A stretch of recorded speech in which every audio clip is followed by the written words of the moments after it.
Welcome to another episode of Troubleshoot This.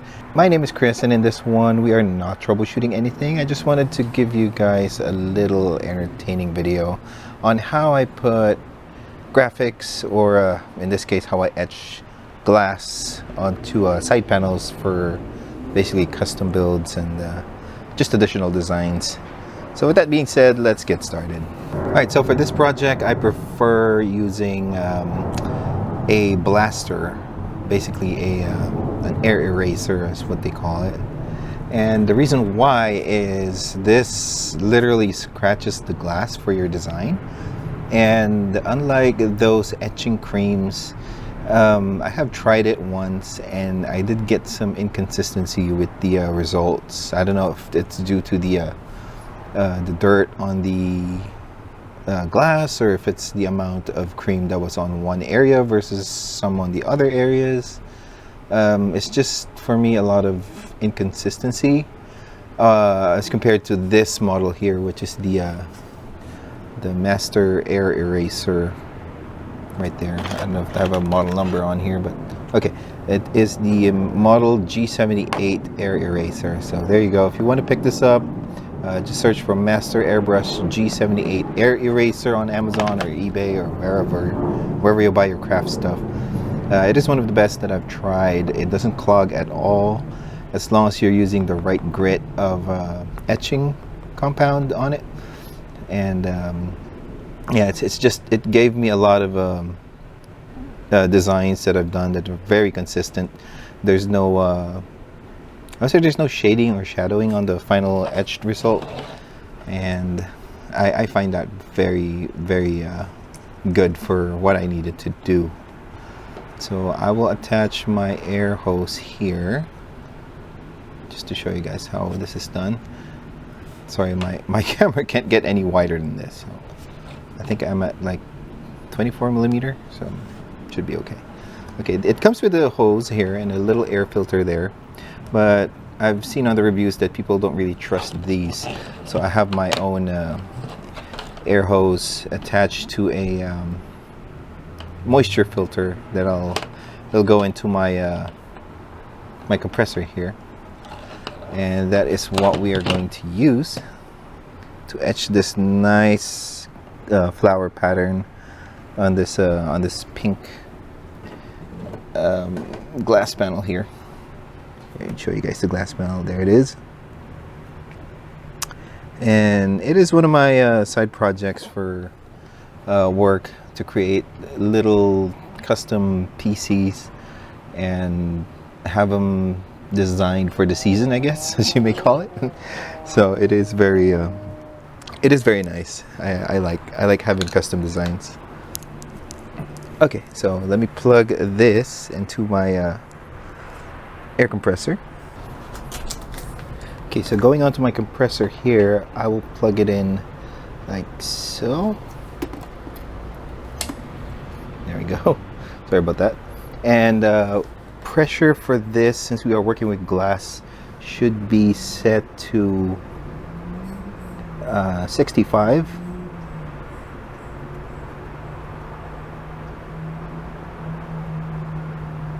There we go. That way the pressure of the air can propel the abrasive and actually etch the glass. So we'll do it on 70 so we can get a constant 65 once we're actually using it. Back to our desk here. Okay, what I'm gonna do next is add the abrasive onto the container here. See, what happens here is you put the abrasive in here, and then air blows it up and into that little tube there, and that's actually what propels it out in front. So let's do that right now. For these kinds of air erasers, recommended grit would be 220, such as this one.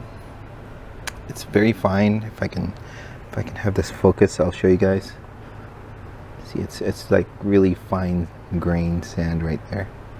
So I will put as much as I can here so I don't have to stop and refill later. Probably 3/4 of the way to give air a chance to move it around and get it into our little down tube there. And we'll cover it up. Close this all the way. My main setting for this was like 1, 2, 3 full turns. And now we are ready to etch our glass design here. So make sure you always have eye protection for this, because these are literally projectiles of sand that's being propelled into your glass at a high rate of speed. So yeah, you don't want that getting in your eyeballs. It hurts. And I'm speaking from experience. So here we go. We are going to start with the stem here. So I'm just going to start with a pattern here. Let me get the camera a little farther and zoom in so I don't get any abrasive on it. There we go. That should be okay, right? All right, we can get started with that. Here we go. I'm just going to start doing like left and right passes on there until I can see like a constant basically just a constant result on the shading of it, like so.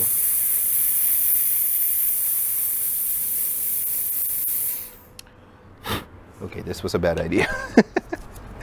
My camera is getting a lot of these sand in here. I wonder if I could use something to block it off. You know what? It's fine. We'll get a new camera if this goes to the to the dumpster. Okay, so you can see here, it is etching that glass pretty well, quickly, I may say.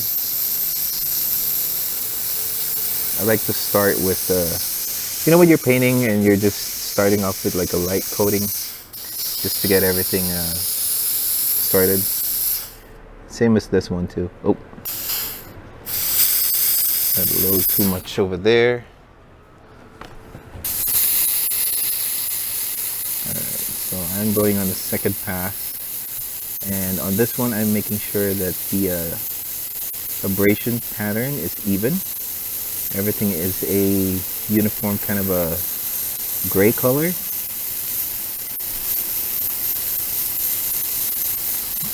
It's just easier to get this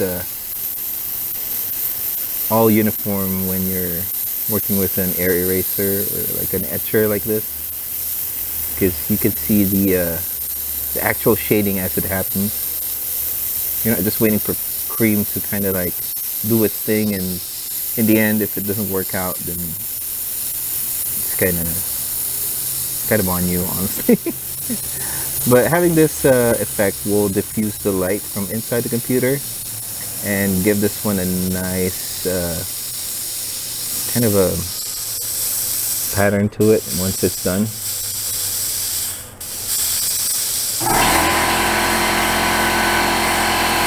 There goes the compressor.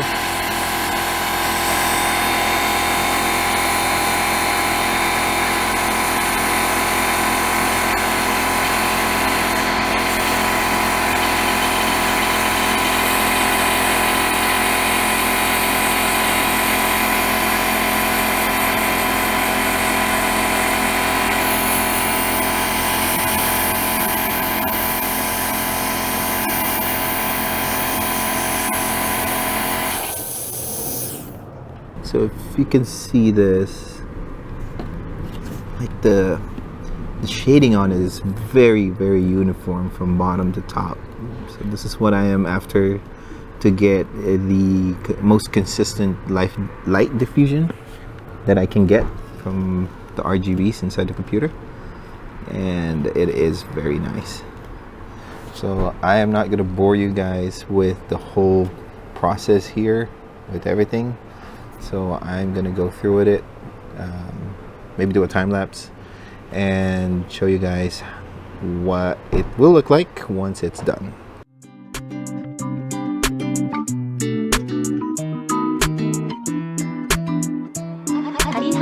On the track.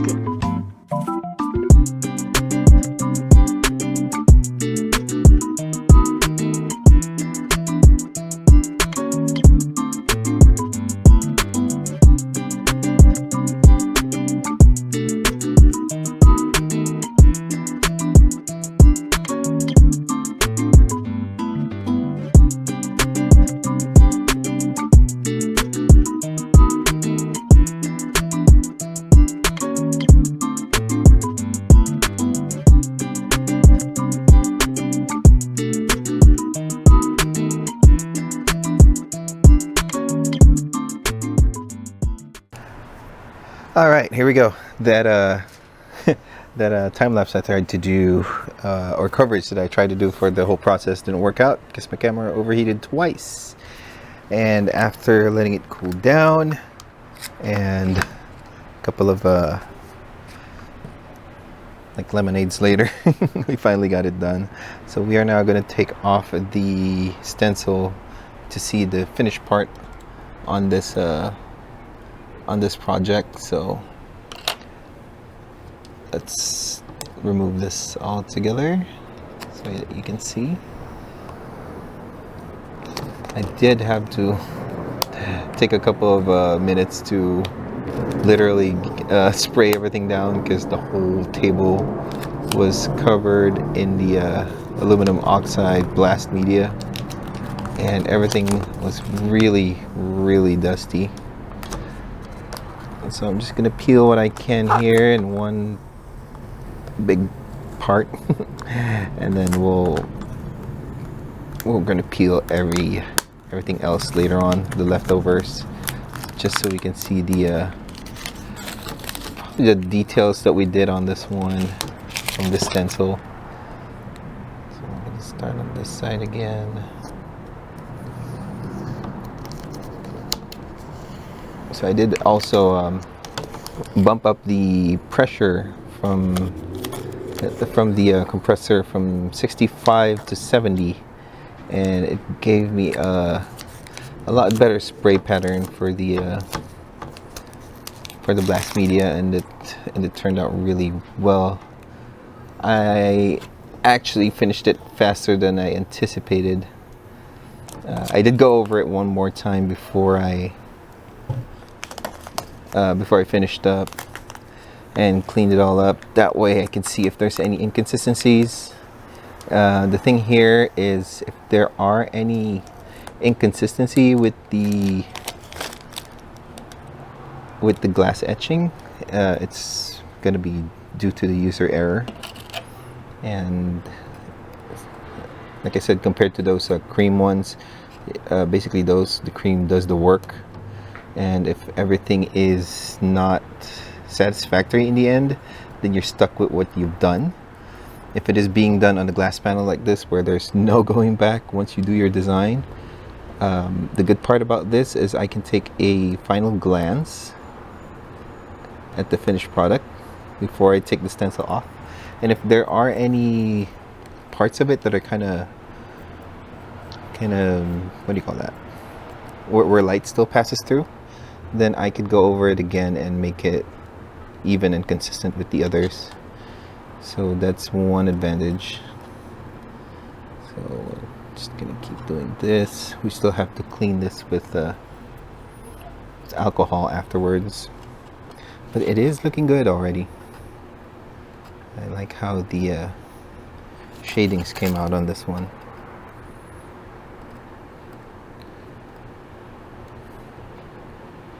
Careful with using these blades. You don't want to donate part of your skin to the project.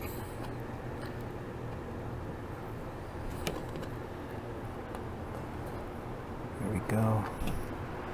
Get that big part off.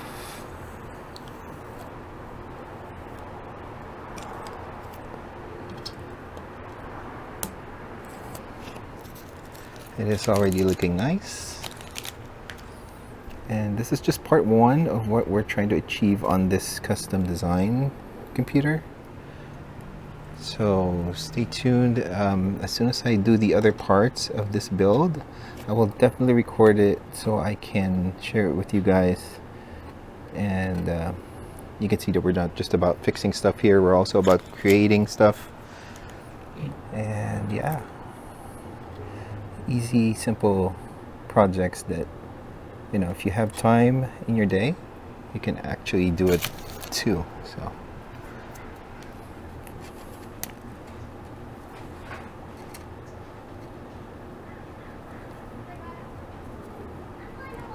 here we go.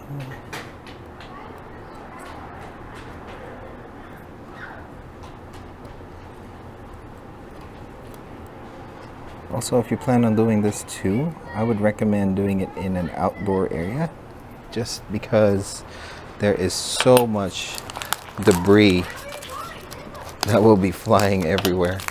And you don't want this inside your house. Even in your garage. You want to do it outside, like in a patio where I am right now. And just trying to get as much adhesive as I can off.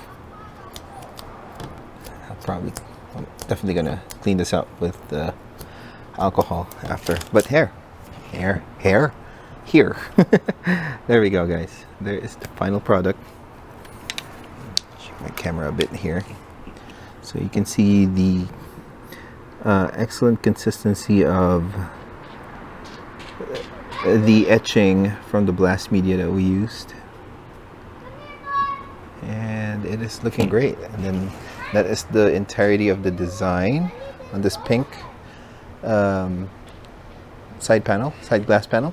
The reason why I put this here and about this low is because the two fans are about here and here, and then there's a cabinet up here which light will not shine from behind it. So I wanted this down here where the RGBs can shine through them and further highlight the etching that we did here. So there you go, and I hope you guys enjoyed this little part 1 of this project. And yeah, just stay tuned, subscribe, and I'll be back for the rest of this one. Have a great day. Thanks so much for watching, and if this video helped you out, please hit that like button, and if not, then leave a comment down below so we can troubleshoot your issues further.